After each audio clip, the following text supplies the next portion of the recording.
We acknowledge and pay our respects to the Turrbal and Yagara people, the traditional custodians of the land we gather on. We acknowledge the deep feelings of attachment and relationship of the Turrbal and Yagara community to country, and we respect and value their present, past, and ongoing connection to the land and cultural beliefs. We wish to pay respects to elders, past, present, and emerging.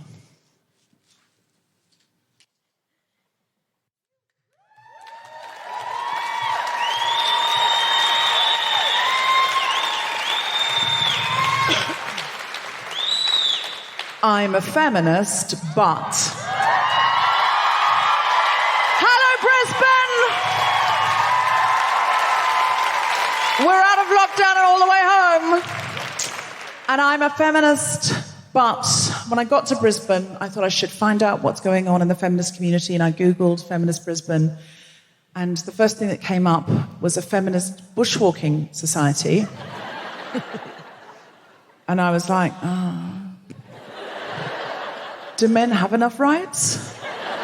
Because I really like feminism and everything, but also I don't like it enough to get leeches and ticks. Bushwalking? How's that giving us equality? I mean, it's great to have a chat, but, I mean, let's do it down here with a cocktail. I'm a feminist, but...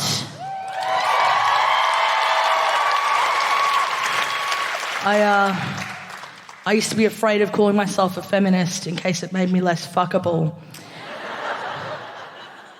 But I recently got a girlfriend for the first time and it makes me more fuckable. What a great turn. What a great turn. Because last time I saw you had a boyfriend. And yeah, now... he was a dick. He pushed me to women and I'm very glad. I'm a feminist, but...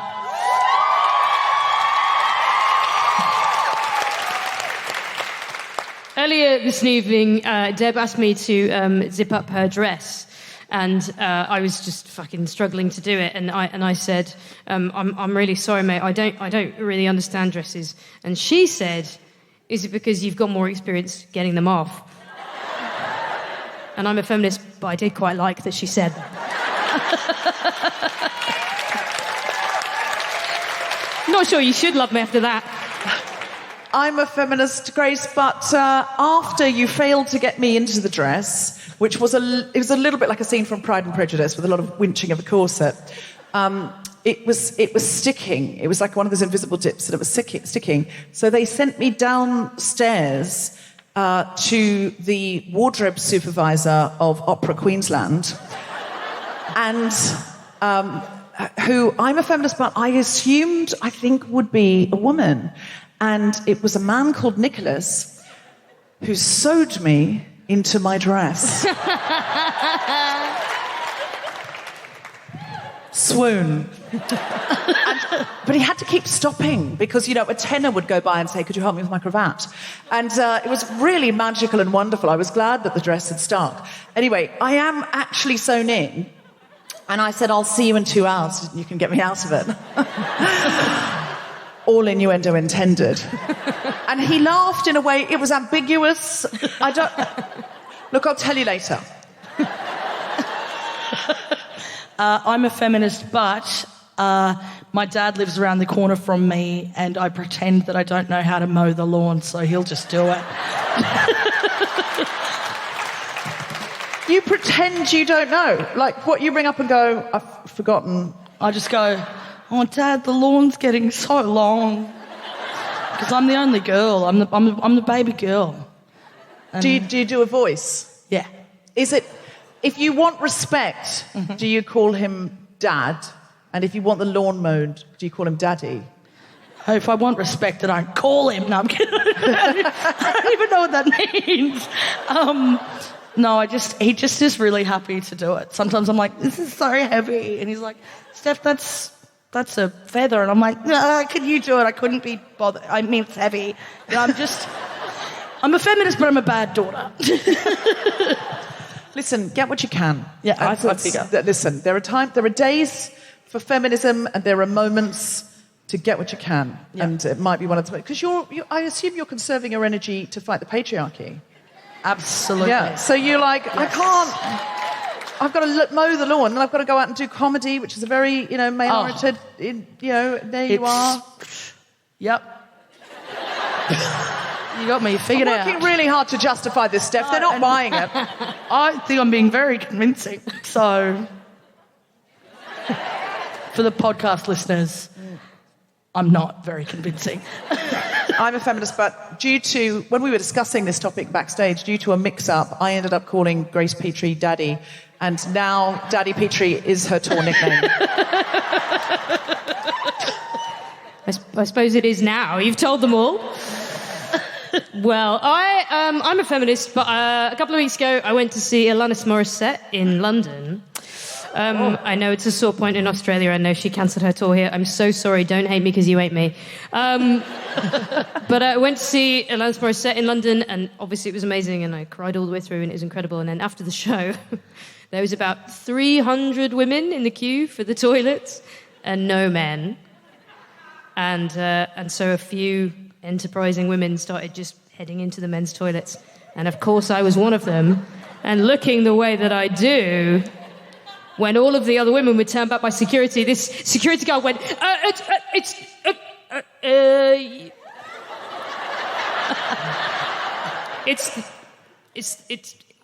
you know this is the gents? And I went, yeah, mate, I do, yeah. And I threw those bitches under the bus. Oh, my God. That's the worst one I've ever heard you do. I know, yeah. I mean, isn't it ironic? Hey! Are we ready to start the show? Then welcome to the Guilty Feminist. A huge round of applause for Steph Tisdell and Grace Petrie. Two phenomenal women you'll be seeing a lot more of tonight, along with our fabulous guests.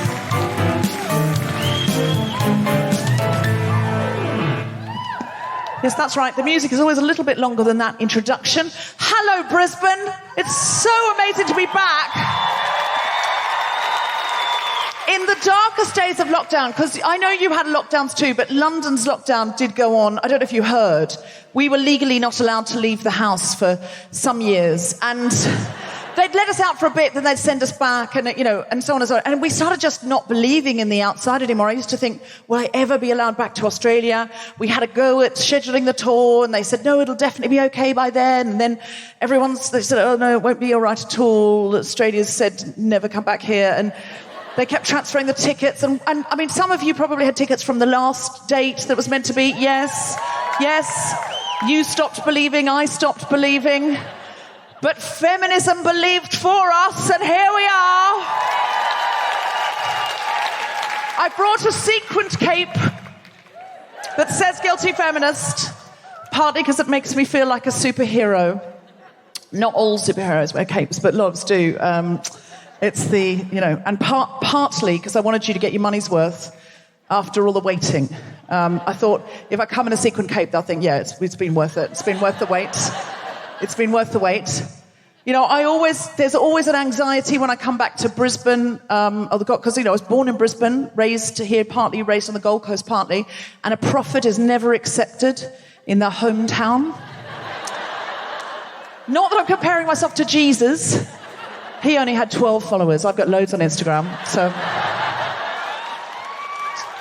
12, come on. It's just wonderful to be back, it really is. Just give us a cheer if I went to school with you. Great, there you are, super. Give us a cheer if we used to be Jehovah's Witnesses together. Thank you very much, super. I mean, I could really break it down into groups here. It's very specific. If you're someone who used to know me still knows me, but knows me from this geographical location because of either education or the lack of it, that's school or the Jehovah's Witnesses. Because if there was some kind of programming, and that's how we know each other, I'll see Nat Behensky after the show, because she'll find you. You need to find her. Nat Behensky, where are you? Oh, you're there. Great. That's Nat. There you go. Super. It's genuinely so wonderful to be back. But I know what I've been doing for the last 2.5 years, but I don't know what you've been doing. And as I've been doing the UK and the Australian tour, I've been asking audiences, like, what's been going on here? What have you been doing? And while Perth really got this, Canberra,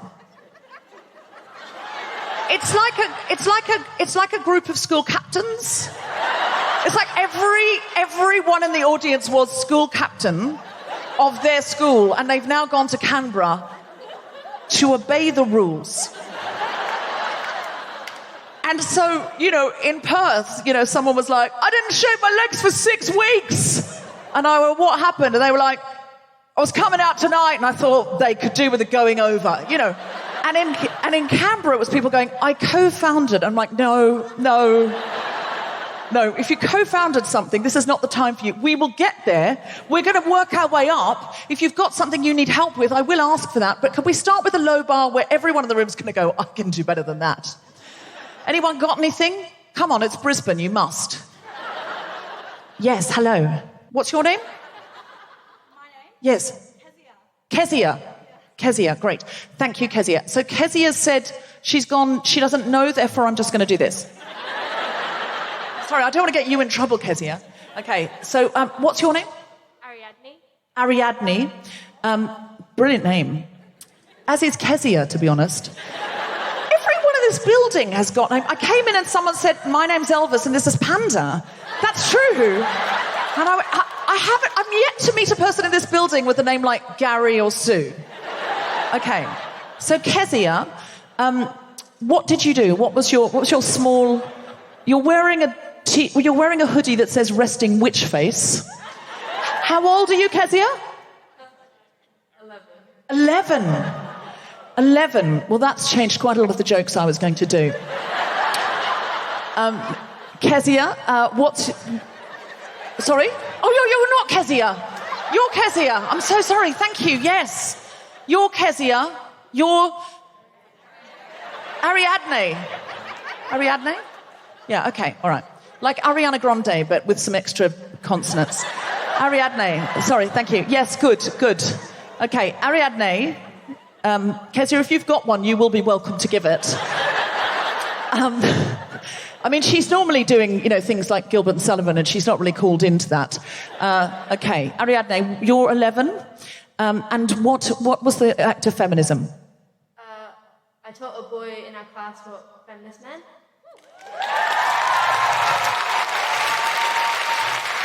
Too good, Ariadne. Too good. People here are like, yes, you did. Yes, you did. What did you say it was, and why did you need to teach him that? Did he ask? Or did he do something that made you feel he needed to know? How did it go down? I'm just going to come and sit here, Ariadne, so that we can chat. Okay, bearing in mind I am sewn into this dress, and when I stand up, it may just fall off. Nicholas is like, what are you doing to my work? There's no sitting on the edge of the stage. It's not how he talks. Okay, so how did this come about, Ariadne? So he thought that feminists were people who hated men, and the whole class had to tell him that wasn't what it meant. The whole class taught him that. So what was the context of this? Like, how did it start? Was it in a class discussion, or was it at lunchtime? It was in a class discussion. So did the teacher say, what's a feminist, or it just came up organically? It just came up, and he said, well, feminists are people who hate men, or women who hate men. And you said... I said that that's not true, and we just fight equality. Did he take that on board? Great. I'm so delighted that was the case. And have you been extra nice to him so he knows that you like him? To convince him? You have, Ariadne. Yeah, you don't have resting witch face. This is all made up. Well, we love you, and we love that you're the future. Because I think when I was 11, I don't know that I would have known the word feminist. But I certainly wasn't educating anybody else about it. So I'm really so thrilled that you're here and contributing. And also, there are grown-ups here who haven't done anything anywhere near as good as that. And they're now going, well, I'm not saying mine now. If an 11-year-old is running a full-time education program while she herself is in education, Ariadne. So has anybody got anything less good than that? Less good than that? Anything? Anything? Yes? Great. I explained in vivid detail the childbirth process to a man. Did you show him footage? Or? Oh, okay. There were some graphic details there. The horror. And this was a cis man. He didn't know anything about this, and was he suitably horrified? Yeah. Okay, and why did you tell him this? Was it so that he would know never to impregnate anybody?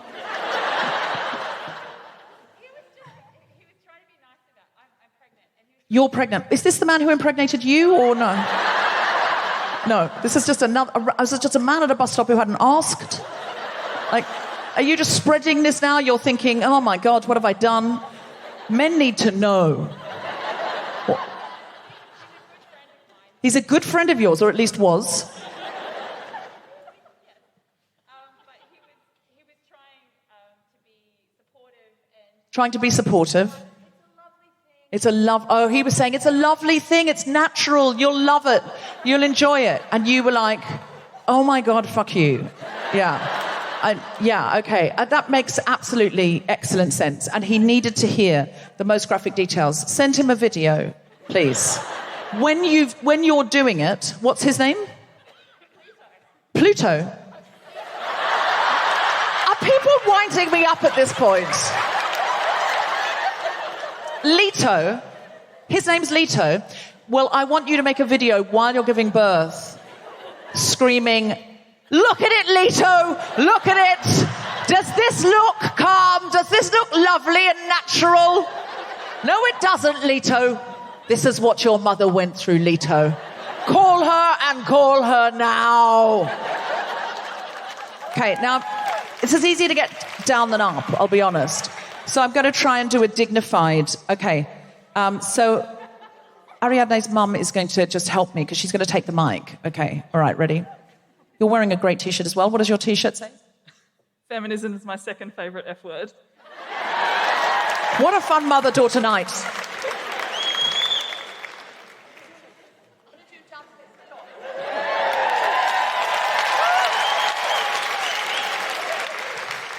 Thank you. Thank you very much. Has anyone else got anything that they would like to share? Now, if you want to, you can go higher. If you've got something you want us to get involved in, you can. Or yes, go on. What's yours? I brought my friend out tonight against the wishes of her controlling ex-husband. You brought your friend out tonight against the wishes of her soon-to-be controlling... Oh, no, her controlling soon-to-be ex-husband. Okay, yes. This is her introduction to the Guilty Feminist. Excellent. Well, you're very welcome in this space. You're very welcome, and this is a family, and this is your first, second, third, fourth, fifth step tonight. There'll be amazing people you can meet in the interval. Some of them will be telling us stuff. Did someone have one down here? Yes. Hi. That's okay. Sorry, Kezia.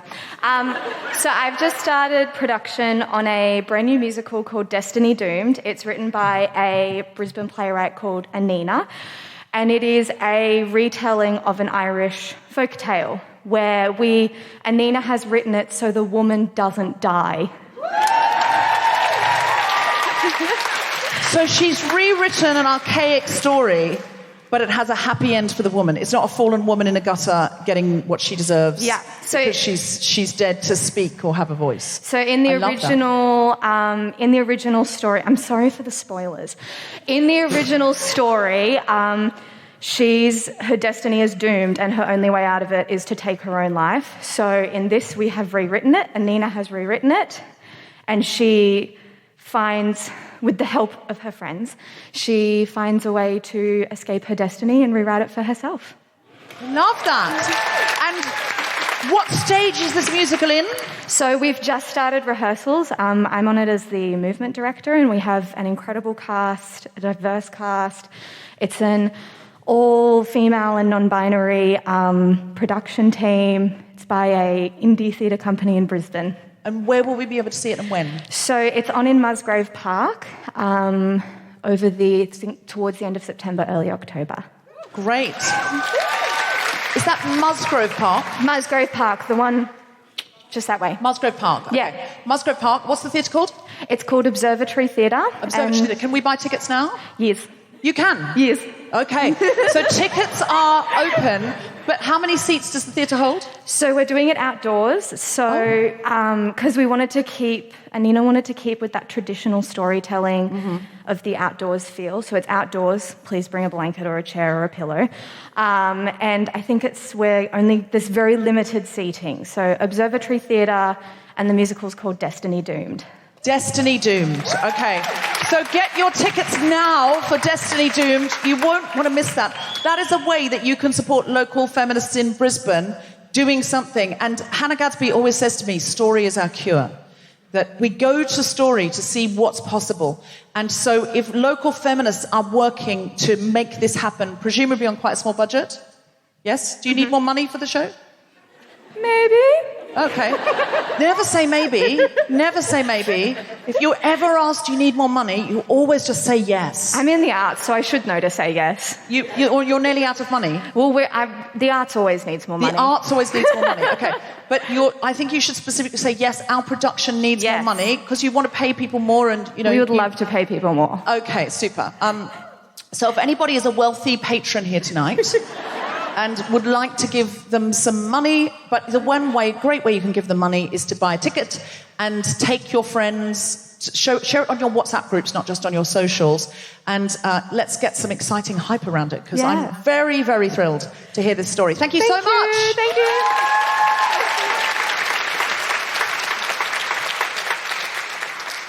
Brisbane, so far you have delivered. So if you would like tonight to be like a pleasant radio show on the ABC, clap now. And when my hand is here, it's if you want the show to be something between a revolution and a riot, where if the patriarchy were listening in, it would be like, oh shit. Teetering on an orgy. And I only say this because Gloria Steinem herself, one of the most famous feminists in the world, she says, if you want there to be dancing and laughter and joy and sex after the revolution, you've got to have dancing and laughter and joy and sex during the revolution. Okay, ready? Okay, ABC Radio. Some people, they're like, that's what I've come for. I didn't understand it didn't say orgy on the QPAC website. No. That's what I've come for. Fair enough. But it's a democracy. We'll go for the majority rules. Okay, ABC Radio.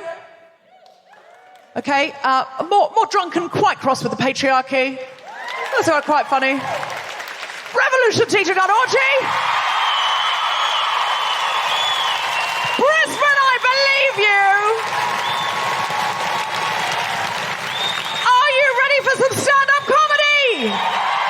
Then keep that revolutionary noise going for the incredible Steph Tisdell.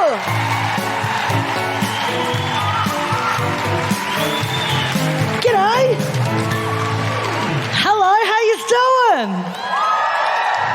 Who's the 11-year-old? Are you 11? Is that you? No, where? Oh, there. Hello. Well done. Oh, cool. I don't know what they are. Are they stockings? I wish I didn't. That was a shit way to start. Sorry. Hello, everyone. How are you guys doing? You good? It's very nice to be here, and I do have to say I recognise that this is a podcast, so some of these jokes are a little bit visual. So just I have to tell you, I've got big boobs. Okay, it's just, and I'm also dressed like a sailor. I don't know what that's about, but no, I've got big boobs. I don't like having big boobs. I'm I'm a double J. I don't know if you guys know much about the alphabet, but it's too much. 'Cause sometimes I lose shit down there, you know what I mean? Like one time, man, I was eating a sandwich. For snacking later, exactly. But see, I dropped that thing down there, came out toasted, so I was like... But I'll be honest, I did lie. I'm not a double J. I've actually gone up since then. But I used to be very confused because I was like, a double J isn't a bra size. It's a fucking radio station. And but I recently went up. I'm somewhere between a K and an L. I have to get my bra specifically made for me. And I said this somewhere, and somebody said, "Are you trying to get to Triple M?" I'm just collecting radio stations. No, the reason why I don't like having big boobs is because I think it's very easy to make a judgment about a woman if you're a boobs guy based on her boobs. Do you know what I mean? And like women, we don't get to do the same. You know what I mean? Like you can't look at a fella and go, "Oh, I bet he's packing." Oh. And I mean, for so many reasons you can't. Sometimes it's all balls. You know. And sometimes it's cold. Well, you know. You got growers and not showers, but it doesn't feel fair. Like, it doesn't feel fair because a man can go, "I'm into boobs. That's what I'm doing tonight." You know, it's easy. And so I actually came up with a solution. It's not easy to put into practice, I'll be honest, but I did come up with a solution. I just believe that the world would be a better place if all women were just flat-chested until we got excited.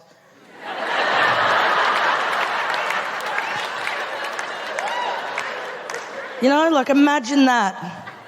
Take the time to get to know me, you know? I don't know if it's enough. I think men are very, very, very confident in their skills a lot of the time. You know, I don't know if it's enough just for us to be flat-chested until we get excited. I think maybe we need to also have like a turn-off, they just suck in.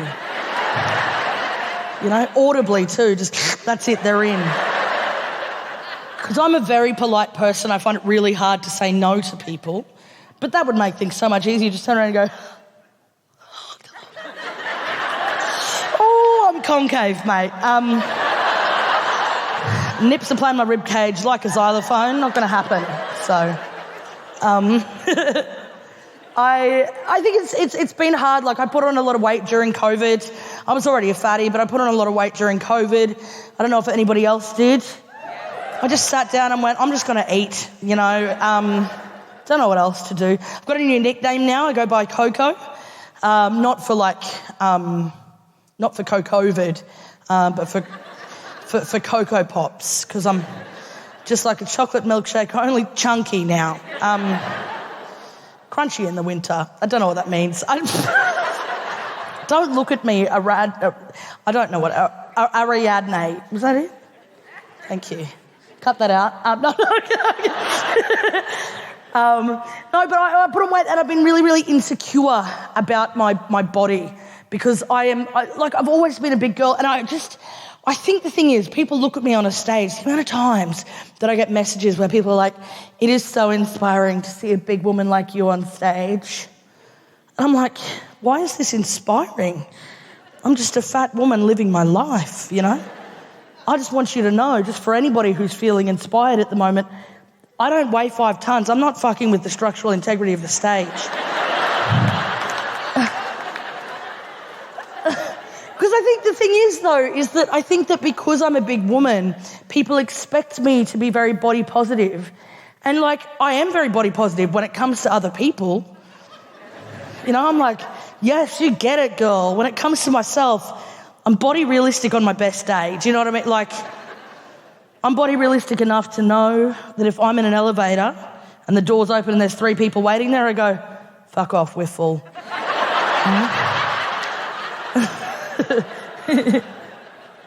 I'm a proud Aboriginal woman. We got any Murrays in tonight? 2. Come on, Brisbane. Murray is the term that we use for Queensland blackfellas. And I I do love being black. Like, it's my favourite thing because we got this like little secret language you fellas don't know about. But it's also weird because like I like to tell people, yeah, I'm a black fella from Queensland, I'm a Murray, and they don't know what to do with that. They're like, oh, that's so interesting. I think I once met a Murray. Like they don't, they try. But here's the thing that I think is really important. I love being referred to as a black fella. I love being referred to as a Murray because it feels very personal. It's very individual to us, right? Because people say people of colour, and I get it, I understand it, POC, people of colour, a woman of colour, and there's something about that just feels so generalised. Like you miss any nuance of any specific culture. Do you know what I mean? Like, I'm an Aboriginal woman. I have got not a lot in common with Southeast Asian women or North Asian women. It's very, very different things, right? So when I get called like a POC, a person of colour, a POC, I go, no, I want you to say black fella. And I'll tell you what, they always go, oh, it's just, can I say it? Is it black fella or black fella? And I'm like, oh my God, you've ruined it. You've taken it. Whatever. This is too awkward, generalised me. I don't give a shit. But somebody said to me once, it just feels like awkward. And I'm like, oh, you know what else is awkward? Genocide. So,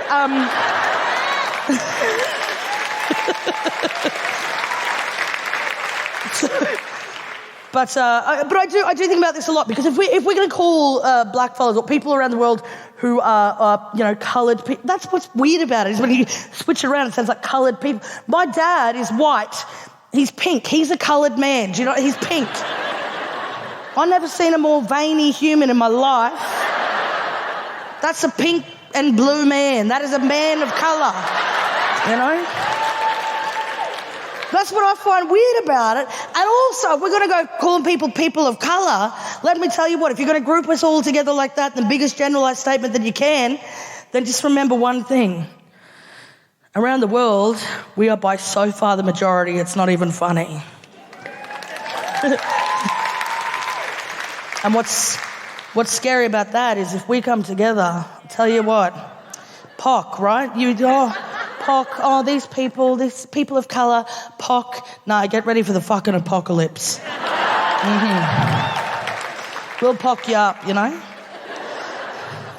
You want to come and give us smallpox? We're coming with big fucking pox! I've been trying to learn to love my self-quirks and all a lot more recently, and I don't know, I kind of had this moment where I realised, it was in the weirdest way that I learnt this, but I watched this show about really bizarre fetishes around the world. And I'm not kink-shaming anybody, but if there's anything that makes you feel more like a normal human being, it's knowing that there are people out there who buy old casts, like from a leg. Like, I think about that and I go, there is somebody out there, you can sell it for like $2,500 on specialised sites because there's somebody out there who just wants to go, leg, you know.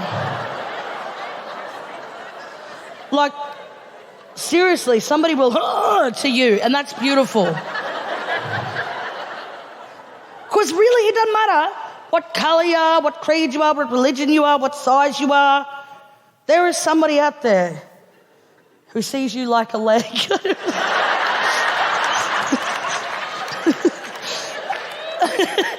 And there's something about that gives me hope. And I would actually go to say, and I don't want to be, crazy here, but I think equality starts in porn. That's the utopia. Man, I reckon if you just keyboard mashed, it'd come up with something. It'd be like, KJZF porn. And you're like, okay, it's just a K with it. Sorry, this is new. I'm just imagining a K. I don't know what that... Just very specific. There's something out there. And so I got excited because I was like, it's time that I start supporting my people, right? So I Googled Aboriginal porn. But Deirdre, do you know that... and this is true, I literally couldn't find any. And while I recognise that it's not the first platform that we need to get, something about it really upset me, you know? And I was like, I feel like we're ready. Just especially because we've been getting fucked by everyone for years, you know, like...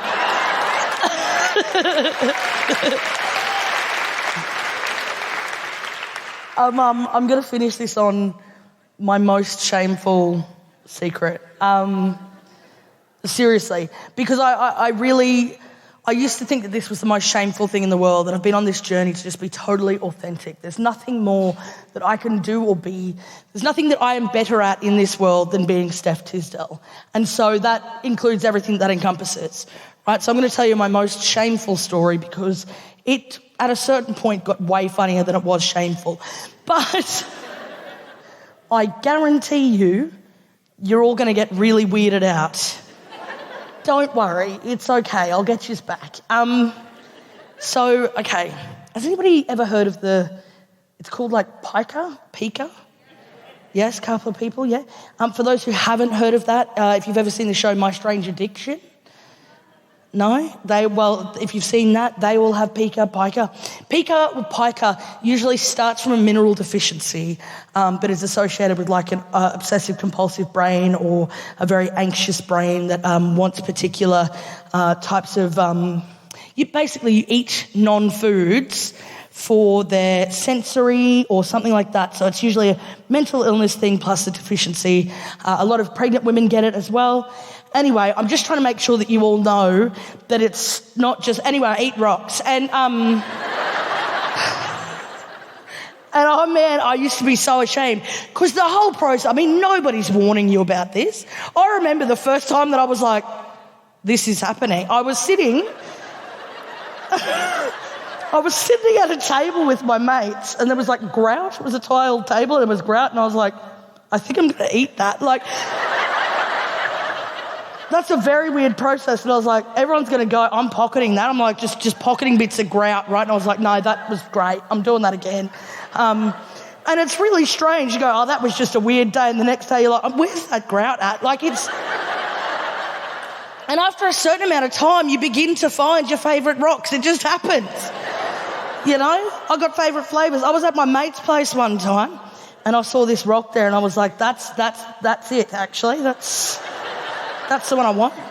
Well, how do you go about trying to steal a bit of rock from your mate's yard? Couldn't show up with a spoon, like, you know what I mean? And I'm standing there, like, trying to figure out, right, how am I going to dig my nail or take it? But she caught me. And I didn't know what to do, right? I was freaking out because I was there putting it in my pocket. She's like, Steph, what are you doing? And I was like, I'm going to eat this. And it was real weird, and I expected her to be like, go away and never come back.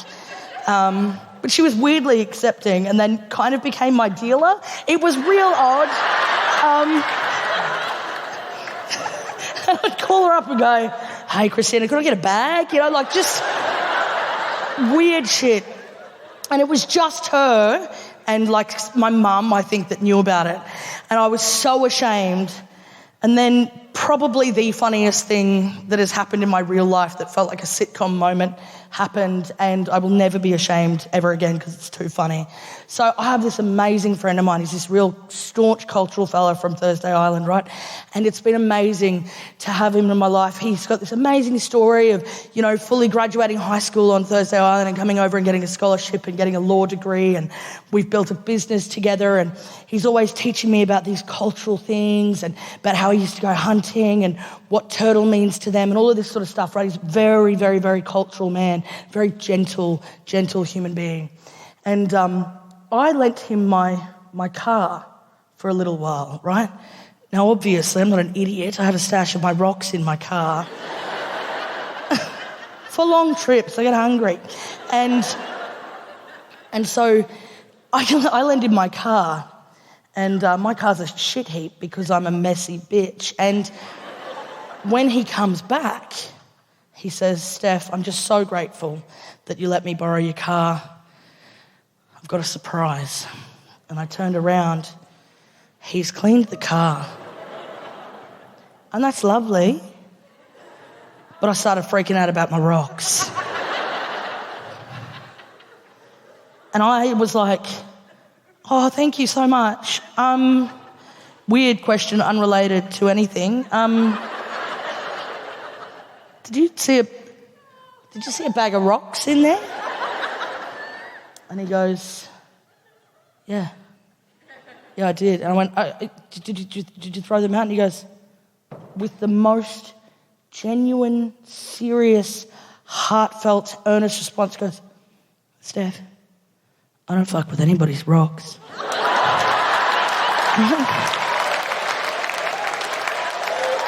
He says, I don't know what kind of strong cultural meaning they have for you. He goes, I don't know if these rocks, if your old people have been praying over them rocks. I don't know if them rocks are from your country. I don't know what kind of cultural significance they have to you, but I never touch another person's rocks. And I was like, Bala, I just been eating them rocks. He was like, oh, I wish I threw the cunt out then. Anyway, I told that once on stage, and I said, oh, you know what, because it is a mental illness, maybe I just need a psychologist. And the best heckle I've ever had in my entire life, a woman went, babe, you don't need a psychologist, you need a geologist. Thanks, guys, I'll come back later. Steph Tisdell, everybody! Isn't she wonderful? And she's local. Amazing. I feel very jealous that you get to have her all of the time.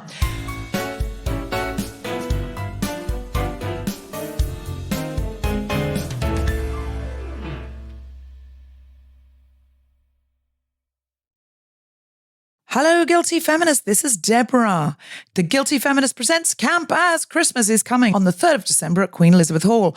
I'm hosting with Tom Allen.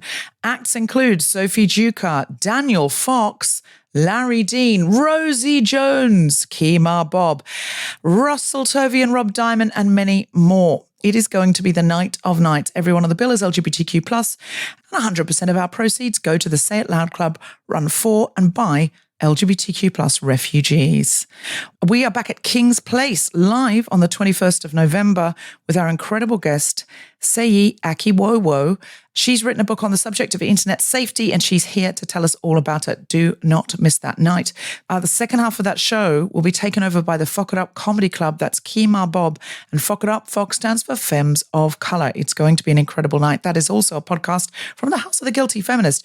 If you could do me a favour right now, go to wherever you get your podcasts and subscribe to or follow the Fock It Up Comedy Club podcast and the Media Storm podcast. The Media Storm podcast, which is new from the House of the Guilty Feminist. Media Storm was only in their second season. They've already won a number of awards, including a gold in the British Podcast Awards, and they're now nominated for a British Journalism Award as Best Interviewers. I really, really recommend that you give them a listen because they're interviewing the people asked last, giving voice to the voiceless, and they're doing some very, very interesting journalism. We are also at King's Place on the 14th of December. We'll reveal our guest for that soon. For more information and to book, go to guiltyfeminist.com and click on live shows. To support the podcast and get ad-free episodes, go to patreon.com/guiltyfeminist. And if you could pop over to iTunes and give us a 5-star review, you can review any latest episode. You can review every episode if you want. We would really appreciate that. Would help. If you could tell someone else about the Guilty Feminist, bring someone along to a live show, that would be an enormous help to keep the podcast going and support it. And now back to the podcast. So are there any cisgendered straight men in? Yeah. Excellent. There's usually 2 or 3 in the front row, which is always fascinating to me, because I always think if I came to a men's rights activist conference, I definitely wouldn't sit up the front. And if I did, I wouldn't be like, yes, here I am. And generally, if I are... Where are men? Just identify yourself. Yeah, where's the close one? Yes? Yes? Yes? But you're looking behind you as if to say, not me, not me. You're not one of the normal ones. You don't have as much confidence. You're one, sir? Yep. Excellent. Super. What do you do for a living? Disability support worker. I can't do anything with that. What am I supposed to do with that? You're something worse, aren't you? I could tell by the way you went, not me. What do you do? I'm just a student. Oh, no, okay. The bar's very low for men. All I have to do is be slightly self-deprecating and everyone's like, I love him, can I marry him? What are you studying? Primary school teaching. Oh my God, the ovaries are wide open. He's going to teach the next generation of children. He's going to save the world. How many female teachers are in the audience? Give us a cheer. Yeah, loads. No, nobody here is going, oh my God, you're amazing. They're like, why are you out on a school night and not marking? The bar is very low. The bar is very low for men. If a man holds his own baby, we're all like, what an incredible father! Anybody else? Any other men? Yes? HR. You're my man. Okay. Seriously, the high caliber of men we get at this show, it makes my life very difficult. HR, who do you do HR for, sir? A transport company. So by that, do you mean like trucks and stuff? Deliveries. What, like Deliveroo? A courier company that drops things off and you're in HR. So do you hire and fire? I fire. You fire? Why are you so proud of that part? You fire people. You go into work and go, you're useless, out. No, just okay. All right. The reason I was trying to find a man, and I'm worried you now don't really qualify. I was trying to find a man who earns a lot of money. And I'm not saying you don't earn a lot of money doing HR for a career company, but I know that you don't. So I was trying to find someone who had enough sort of patriarchal guilt to help, fund that company that was doing the feminist musicals. And I also thought, like, there must be other people with other projects here. Is there anyone else with a project here that needs funding? And I feel like there's men who's not saying anything, and I don't wish to gender anyone or assume anybody's gender, but I feel like might be a man there who looks rich. He is, what, sorry? He has projects that need funding. What? Is he a rich white man? No, he's not a rich white man. He's a white man. What are your projects that need funding, sir? What, sorry? You're building wildlife corridors through the cities.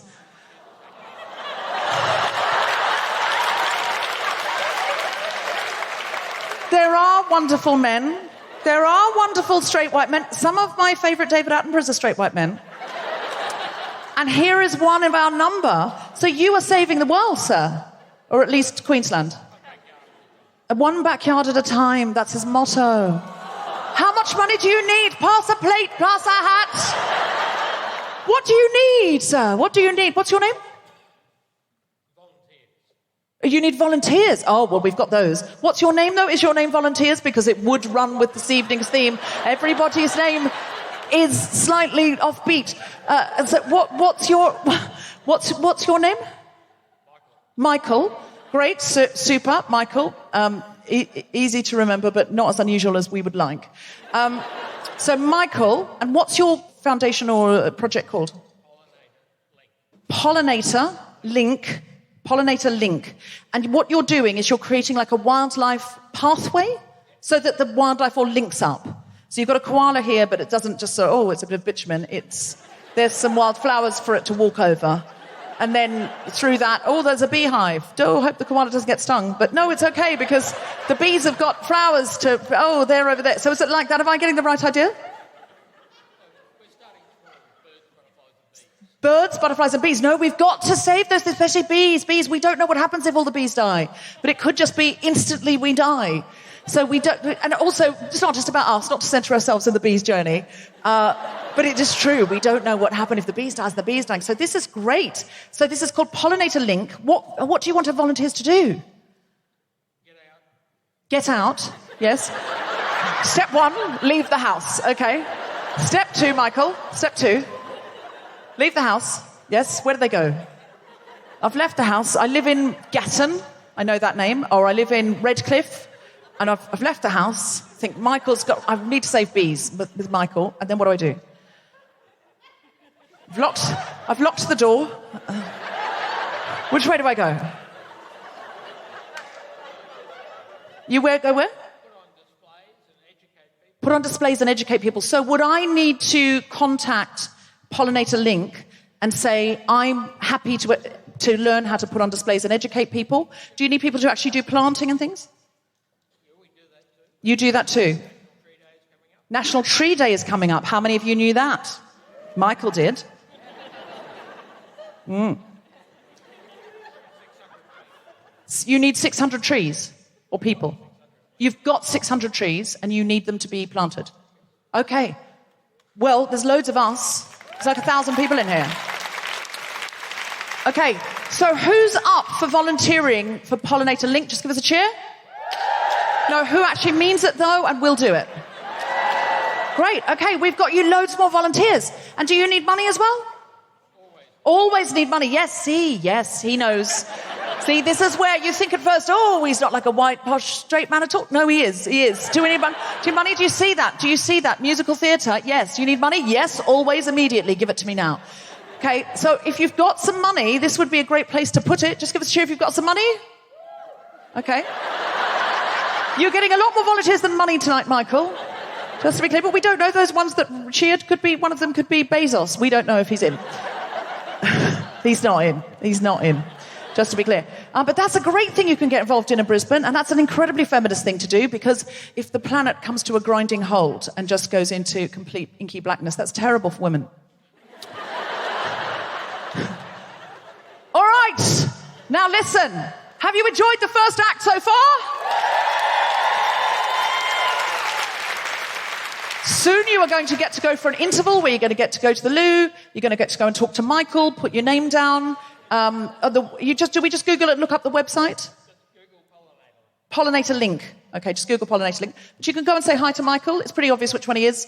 You'll know him when you see him. You can chat to, I don't know if you the one that was with the musical, did you ever say your name? SJ, you didn't say your name. Okay, so you can have a chat to SJ if you want to get involved in that. And chat to someone. You probably recognise people here tonight that you didn't know were coming. Have a lovely time in the interval. All of that. You won't see me again. No, you will after the interval. Don't worry, don't panic.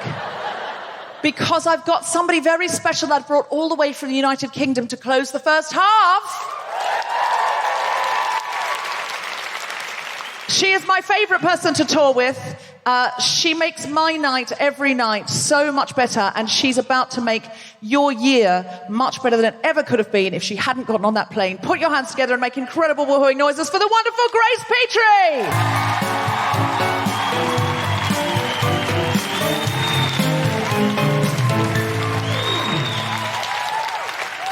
Brisbane!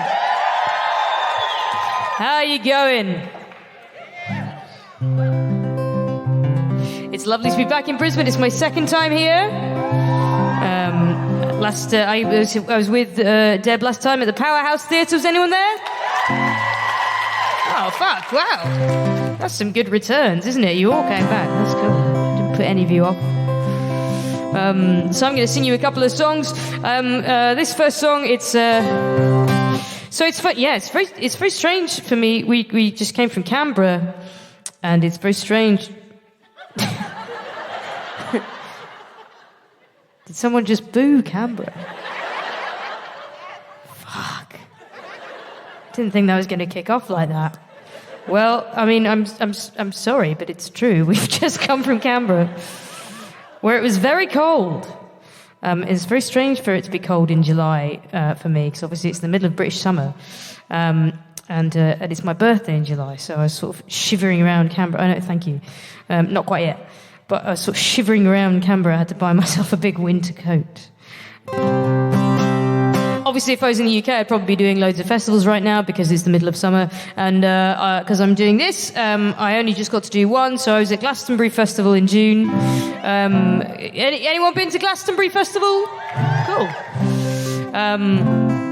Glastonbury Festival is very special for me because I was there 8 years ago when I got a phone call from my sister telling me that she had gone into labour with her first baby, right, with my niece.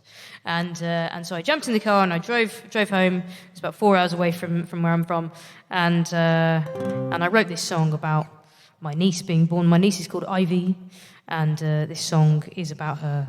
And it's also called Ivy. And I just have to say a couple of British to Aussie translations. The M5 is a motorway. I believe you have one too. And Kasabian. Give me a shout if you know Kasabian. Oh, wow. You're not really going to like this. It's probably not for you, this one, I think.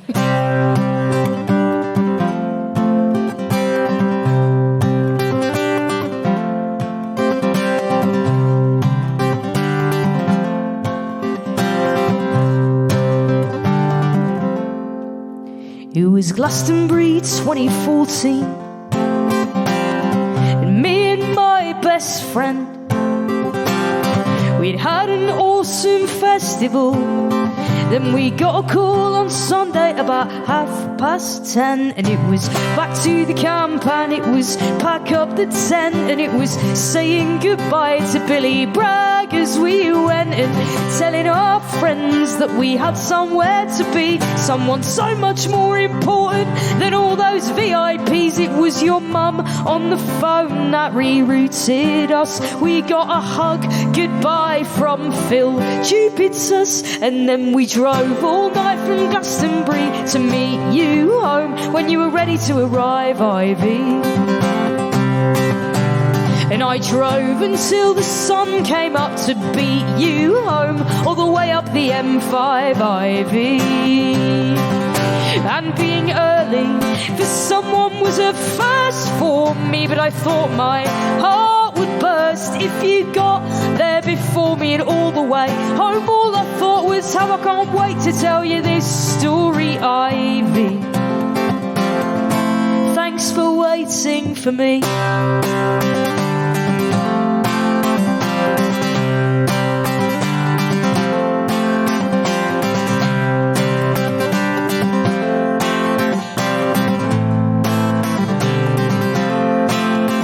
I can't wait to know the person you'll become. I can't wait to hear what music that you like. And I can't wait to know the future as you'll make it. And I wonder if I'll still be behind a mic. 'Cause Ivy, maybe one day when you're my age, well, maybe I'll be singing from that pyramid stage that once I drove all night from Glastonbury to meet you home when you were ready to arrive, Ivy. How I drove until the sun came up to beat you home, all the way up the M5, Ivy. And being early for someone was a first for me, but I thought my heart would burst if you got there before me. And all the way home, all I thought was how I can't wait to tell you this story, Ivy. Thanks for waiting for me. Thanks for waiting for me to arrive. And let me just say thanks for not bringing labour on until Sunday night and halfway through Kasabian, because who the fuck cares about Kasabian? And thanks for not coming during Dolly Parton.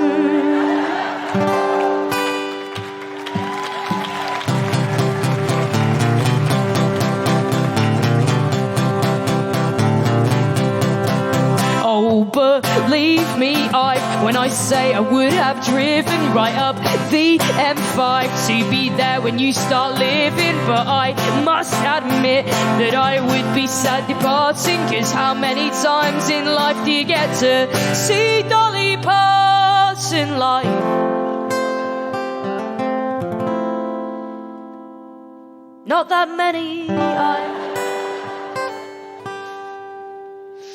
but I drove all night from Glastonbury to meet you home when you were ready to arrive, Ivy. And I drove until the sun came up to beat you home, all the way up the M5, Ivy. And being early for someone was a first for me, but I thought my heart would burst if you got there before me. And all the way home all I thought was how I can't wait to tell you this story, Ivy. No, I can't wait to tell you this story, Ivy. Yeah, and one day I'll tell you this story, Ivy. Thanks for waiting for me. Thank you very much.